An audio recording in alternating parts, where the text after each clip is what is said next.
बहरहाल Delhi north east से BJP के प्रत्याशी मनोज तिवारी ने भारत 24 के साथ खास बातचीत की है। आपको वो सुनवा साथ बातचीत करने के लिए मनोज तिवारी जी हैं। मनोज जी, लगातार आप परिश्रम कर रहे थे ग्राउंड पर और आज आप जा रहे हैं अपने क्षेत्र में, क्या उम्मीदें हैं? और जिस तरीके का प्रचार रहा, कभी 4 बजे भोर में घर आ रहे थे, कभी 3 बजे और आज पता चला कि आप 3:30 पहुंचे, तो क्या तैयारी है?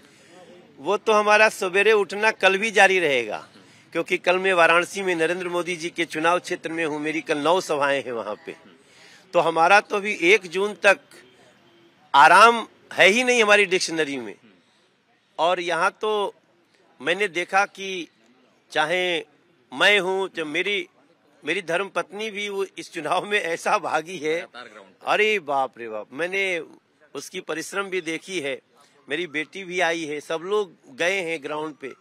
मेरा मानना है ये चुनाव सबके मन में आ गया है।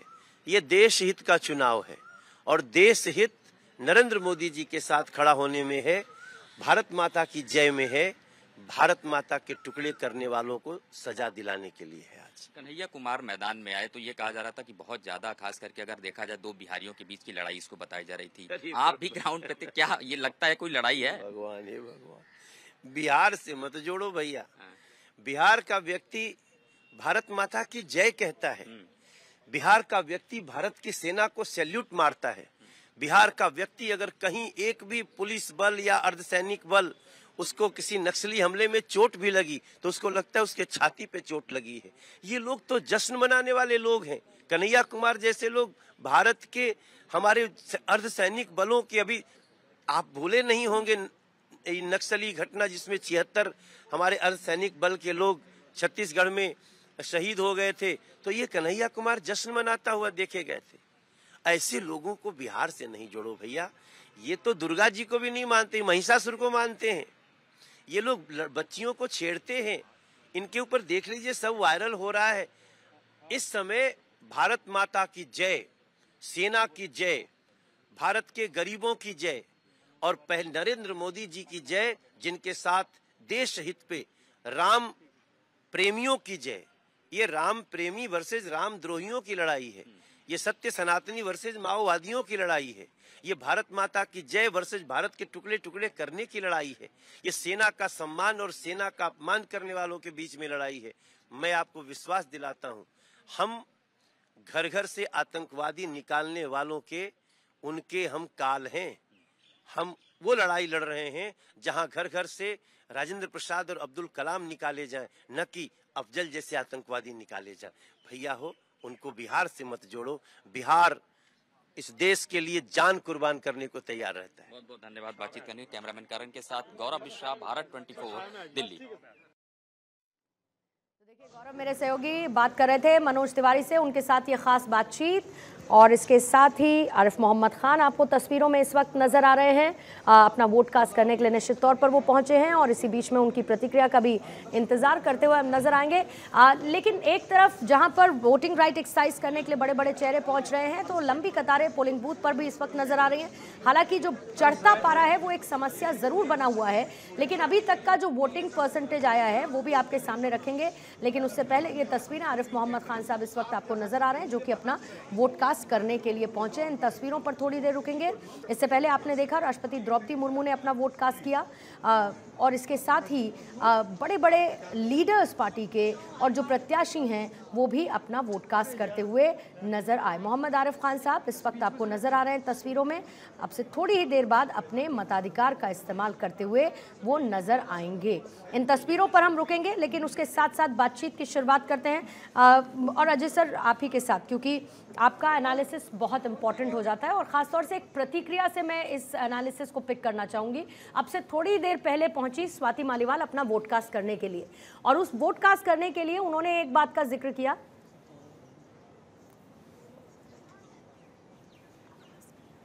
मिलता है, बहुत खुशी का दिन है जो आज हम देश के जो यशस्वी प्रधानमंत्री नरेंद्र मोदी के नेतृत्व में जो है आज हम वोटिंग कर रहे हैं। और सभी जो वोटर हैं, मतदाता हैं, सबसे ये ज़्यादा से ज़्यादा वोट करें और देश हित के लिए जो है वोट करें। बबीता जी, अंतर्राष्ट्रीय स्तर पर आपने देश का नाम रोशन करा है जी। आज मतदान करने आप यहाँ पर आए, मतदान भी किया है आपने जी। किस प्रकार की सोच रही और क्या अपील करना चाहेंगे? देखिए, सोच यही रही कि देश हित में मतदान करना है और देश को विकसित राष्ट्र बनाने में जिनका योगदान है, मैं सभी से यही कहूँगी कि विकसित राष्ट्र के लिए हमें और अपने देश हित में हमें मतदान करना चाहिए। और सभी लोगों से आग्रह भी करूँगी कि ज़्यादा से ज़्यादा मतदान करें, क्योंकि लोकतंत्र का पर्व है और लोकतंत्र के पर्व में अगर हमने वोट देकर अपनी खुशी नहीं मनाई तो वो खुशी मुझे लगता है अधूरी रहेगी। तो सभी लोग घर से बाहर निकलकर सबसे पहले मतदान करें, उसके बाद जलपान करें। बबीता जी, चूँकि आपने अपील करी है ज़्यादा से ज़्यादा लोग मतदान करें जी। देश में इस बार कई चीज़ें चल रही है, खासतौर पर एक नारा है गारंटियों का, एक नारा है 400 पार का जी। आपने कहा विकसित राष्ट्र की बात आप कर रही है, खिलाड़ियों की बात करती है, आप खिलाड़ी वर्ग से आते हैं क्या? तो देखिए, आगे बढ़ने से पहले आपको जल्दी से सुबह 9 बजे तक का वोटिंग परसेंटेज बता देते हैं। जो ऑन एन एवरेज अभी तक वोटिंग परसेंटेज सुबह 9 बजे तक देखने को मिला है वो 10.82% रहा है। बिहार में 9 बजे तक 9.66% वोटिंग हो चुकी है। हरियाणा में ये 8.31% रही है। दिल्ली में 8.94% वोटिंग हो चुकी है। जम्मू कश्मीर में 8.89% वोटिंग, तो झारखंड में 11.74% वोटिंग, ओडिशा में 9 बजे तक 7.43% वोटिंग, तो उत्तर प्रदेश में 12.33% हो चुकी है। पश्चिम बंगाल में 16.54% वोटिंग 9 बजे तक हो चुकी है। यानी ऑन एन एवरेज जो अभी सबसे ज्यादा वोटिंग परसेंटेज देखने को मिल रहा है वो पश्चिम बंगाल में देखने को मिल रहा है।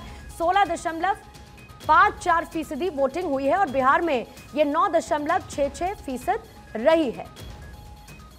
मैं मानता हूं कि ये देश जितनी जल्दी हम आशा कर रहे हैं उससे पहले ही विश्व की बड़ी ताकत बन के उभरेगा। और ये चुनाव जो है ये तो लोकतंत्र का त्योहार है। जो सार्वभौमिक सत्ता है हमें याद दिलाता है कि सार्वभौमिक सत्ता का स्रोत इस देश का साधारण नागरिक है और इसमें गर्व की अनुभूति होती है कि हम इस लोकतंत्र का हिस्सा हैं। हम इस जो आम बिल्कुल साधारण व्यक्ति की जो अधिकार है हम उसका त्योहार मना रहे हैं। Thank you sir.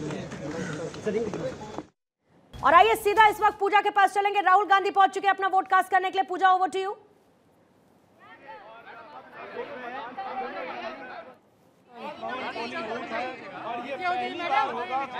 कहाँ जाऊं, मेरा लाइव चल रहा है। पूजा, आपका लाइव बिल्कुल चल रहा है। आप तक मेरी आवाज पहुंच रही हो तो जरा बताएं, तस्वीरें एलैबोरेट करें।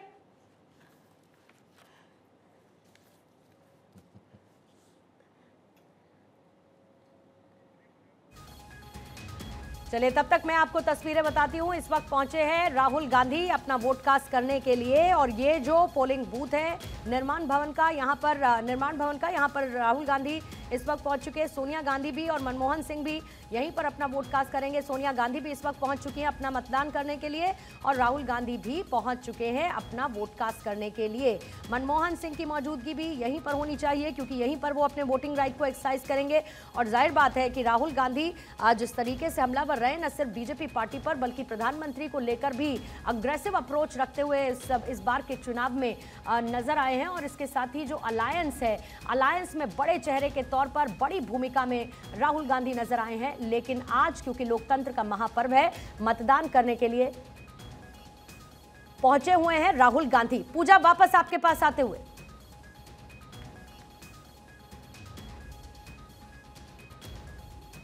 राहुल गांधी और इस वक्त सोनिया गांधी पहुंच चुके हैं पोलिंग बूथ पर, अंदर वोट कास्ट करने के लिए पहुंचे हैं। बड़ी बात यह है कि देखिए इस बार इंडिया ब्लॉक के जो अपने प्रत्याशी हैं उनको वोट करते हुए नजर आएंगे आप, क्योंकि सबसे बड़ी बात यह है कि इस बार अलायंस के तहत में कांग्रेस का अपना प्रत्याशी नहीं, आम आदमी पार्टी के प्रत्याशी है, तो उनको वोट कास्ट इस बार किया जाएगा। मतलब हाथ का पंजा नहीं बल्कि इस बार झाड़ू पर बटन दबाना होगा। तो अब से कुछ ही देर बाद राहुल गांधी और सोनिया गांधी बाहर आने वाले हैं। और देखिए आप लगातार देख रहे हैं किस तरीके से यहाँ पर पूरी चहलकदमी इस वक्त बढ़ चुकी है। कैमरा पर्सन कपिल आपको लगातार दिखा रहे हैं किस तरीके से पूरा सिक्योरिटी इस वक्त उनका यहाँ पर मौजूद है। बस अब से कुछ ही देर बाद राहुल और सोनिया गांधी वोट कास्ट करने के बाद बाहर आएंगे और जाहिर तौर पर उनसे बातचीत की कोशिश भी करेंगे कि आखिरकार इस बार कितना कॉन्फिडेंट इस इंडिया ब्लॉक नजर आ रहा है, खुद कांग्रेस कितना कॉन्फिडेंट है अपनी परफॉर्मेंस को लेकर। तो बस कुछ ही देर का इंतजार और है और नीले रंग की स्याही से रंगी राहुल और सोनिया गांधी की वो उंगलियां वो दिखाते हुए नजर आएंगे और क्या कुछ कहेंगे उसको लेकर भी उनसे बातचीत करेंगे।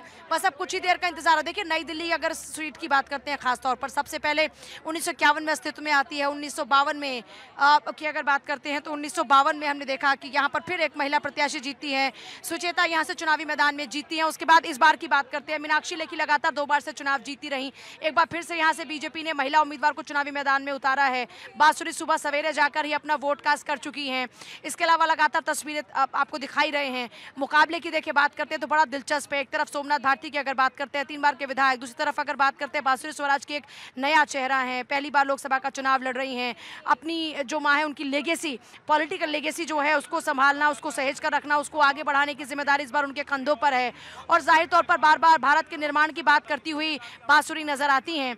वहीं सोमनाथ भारती की अगर बात करते हैं तो माना यह जा रहा है कि उनकी मौजूदगी ने यहाँ के मुकाबले को बेहद दिलचस्प बना दिया, क्योंकि देखिए 19 बार इस लोकसभा कॉन्स्टिट्यूएंसी पर अब तक वोट हुआ है और अगर अभी तक की बात करते हैं तो 10 बार जो जीत है वो बीजेपी की हुई है। अब इस बार देखना होगा कि जब अलायंस यहाँ पर चुनाव लड़ रहा है तो अलायंस की मौजूदगी में इस बार क्या यहाँ पर फाइट बहुत स्ट्रांग रहने वाली है, क्या इस बार कोई रिकॉर्ड नया बनने वाला है। क्योंकि अगर बात करते हैं दिल्ली की तो भले ही देखिए विधानसभा चुनाव में अरविंद केजरीवाल की पार्टी चुनाव जीते, लेकिन जब लोकसभा की बात करते हैं तो लोकसभा में देखिए खासतौर पर साथ के साथ बीजेपी के खाते। आरिफ मोहम्मद खान को इस वक्त आप सुन रहे थे। पूजा लगातार तस्वीरें दिखा रही हैं जहां पर ये राहुल गांधी, सोनिया गांधी पहुंचे हैं अपना वोट कास्ट करने के लिए। पूजा आपके पास वापस आते हैं क्योंकि कुछ देर इन तस्वीरों पर हम ठहरेंगे।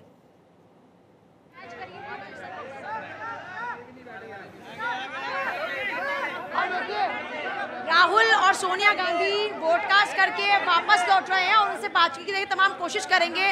राहुल अपनी मां के साथ में देखिए सेल्फी लेते हुए नजर आ रहे हैं। वोट कास्ट कर दिया है राहुल और सोनिया गांधी ने। देखिए वोट कास्ट करने के बाद की तस्वीरें इस वक्त आप देख रहे हैं, जहां पर फिलहाल आप देखेंगे कि किस तरीके से सेल्फी राहुल लेते हुए नजर आ रहे हैं। तो ये तस्वीरें आप देख रहे हैं इस वक्त। वोट कास्ट कर दिया है राहुल और सोनिया गांधी ने और चलिए आइए उनसे एक बार बातचीत की कोशिश भी करेंगे कि आखिरकार क्या कुछ देखिए विषय रहे हैं। बातचीत की लगातार कोशिश करें क्योंकि यहाँ पर काफी आप यहाँ पर एक देखिए राहुल गांधी ने अपना वोट कास्ट कर दिया। सर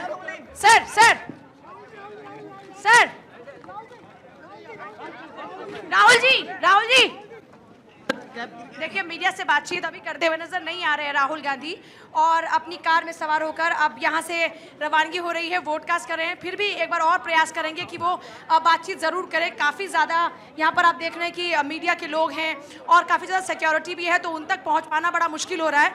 लेकिन फिर भी आइए एक बार प्रयास करेंगे कि उनसे बातचीत हो पाए और उनका स्टेटमेंट लेने की पूरी कोशिश करेंगे, क्योंकि देखिए जाहिर तौर पर इस बार बड़े बदलाव की इंडिया अलायंस जीत के दावे तमाम कर रही है। और चलिए देखिए बातचीत नहीं की है, यहाँ से रवानगी हो चुकी है। सोनिया और राहुल यहाँ से रवाना हो चुके हैं। आप देखिए नई दिल्ली की अगर बात करते हैं, मुकाबला बेहद दिलचस्प है। आपने देखा कि सीधे बाहर निकले राहुल गांधी और सोनिया गांधी के साथ में एक सेल्फी लेते हुए नजर आए, लेकिन मीडिया से बातचीत नहीं की। आमतौर पर नेता बातचीत करें, लेकिन राहुल और सोनिया गांधी ने बातचीत नहीं की। अब जो भी इसका रीजन रहा हो, लेकिन हाँ जीत के दावे तमाम किए जा रहे हैं। ठीक है पूजा, तस्वीरें आप दिखा रही हैं और सबसे जो आई कैप्चरिंग तस्वीर है, अजय सर आप भी अग्री करेंगे, इन तस्वीरों में वो सेल्फी लेते हुए राहुल गांधी अपनी मदर के साथ। एक तो बॉन्डिंग क्लियर नजर आती है जो अलग अलग मंचों से दिखती है, फिर चाहे वो प्रियंका गांधी के साथ ही क्यों ना मौजूद हो, लेकिन कुछ कहा नहीं। इसमें बहुत कुछ अभी पढ़ना इसलिए नहीं उचित होगा क्योंकि जाहिर सी बात है अभी राहुल गांधी कुछ भी कहेंगे तो तिल का ताड़ बनाने की कोशिश हमेशा एनडीए की तरफ से रहती है, तो जाहिर सी बात है राहुल गांधी इससे बचने की अभी कोशिश कर रहे हैं और इसमें कुछ अन्यथा आप नहीं देख सकते। जीत के दावे इसलिए नहीं किए जा सकते क्योंकि अभी उन्होंने देखिए यहाँ पर मतदान किसको किया, आम आदमी पार्टी के उम्मीदवार का उन्होंने इस बार चयन किया होगा। कम से कम ये उम्मीद है कि वो अपने ही गठबंधन के उम्मीदवार की तरफ मतदान करते दिखाई देंगे और इसलिए उन्होंने कहा था ये भी पहली बार होगा। जी हाँ बिल्कुल, तो ये अपने आप में एक बड़ी बात है कि राहुल गांधी ने कहा था कि वो झाड़ू पर अपना निशान लगाने जा रहे हैं और हाथ पर निशान लगाएंगे अरविंद केजरीवाल। जब आप इस तरह की गठबंधन की बात करते हैं, और ये सिर्फ दिल्ली की राजनीति की ही बात नहीं है बल्कि पहली बार दिल्ली में एक बड़े गठबंधन के तौर पर कांग्रेस और एक दूसरी पार्टी खड़ी है, आम आदमी पार्टी, जो अभी तक दिल्ली की इतिहास में देखने को नहीं मिला था। कम से कम 2009 के बाद से जिस तरह का एक मल्टीपोलर यहाँ पर कॉन्टेस्ट हुआ करता था, उसके कॉन्टेक्स्ट में आप इसे देखें तो ये एक बहुत बड़ी बढ़त है। बाइपोलर कॉन्टेक्स्ट है और इसमें भारतीय जनता पार्टी बनाम आम आदमी पार्टी और कांग्रेस है। जिस तरह से तमाम टीकाकार टिप्पणी कर रहे हैं और कह रहे हैं कि ये कोई बिना वेव का चुनाव है और इस बार मुद्दों पर, उसके साथ साथ जनता अपने कास्ट इक्वेशंस पर और अन्य आधारों पर मतदान कर रही है। तो दिल्ली की जनता किन मुद्दों पर आज मतदान करने जा रही है, ये अपने आप में बड़ा महत्वपूर्ण होगा। क्योंकि आप स्वाति मालीवाल के पूरे मुद्दे को देखें, आपने अभी देखा उन्होंने पत्रकारों से बातचीत भी की। क्या स्वाति मालीवाल एक लाइन ऐड की उसमें कि महिलाएं जरूर वोट करें और इसके बहुत बड़े मायने हैं। बिल्कुल, जाहिर सी बात है, महिलाएं इस बार बहुत बढ़ चढ़ कर मतदान कर रही हैं और ये सभी कंस्टिट्यूएंसीज में आप देखेंगे अमूमन 2019 का जो ट्रेंड है वो इस बार भी दिखाई दे रहा है। तो जो बड़ा सवाल है, क्या स्वाति मालीवाल का पूरा इशू आम आदमी पार्टी के लिए गले की फांस बनेगा या नहीं बनेगा? क्या भारतीय जनता पार्टी इस बार ये फिर से अपने 7-0 का जो आंकड़ा है उसे हासिल कर पाएगी? कई तरह के सवाल हैं और इसके साथ साथ ये भी है कि ये गठबंधन जो दिल्ली में है, क्या वो आगे कहीं और दिखाई देगा? ठीक है सर, जल्दी से हम लौटेंगे क्योंकि हमारे साथ मेहमान भी बने हुए हैं, चर्चा भी कर रहे हैं और एक एक तस्वीर भारत 24 पर आप देख रहे हैं। 8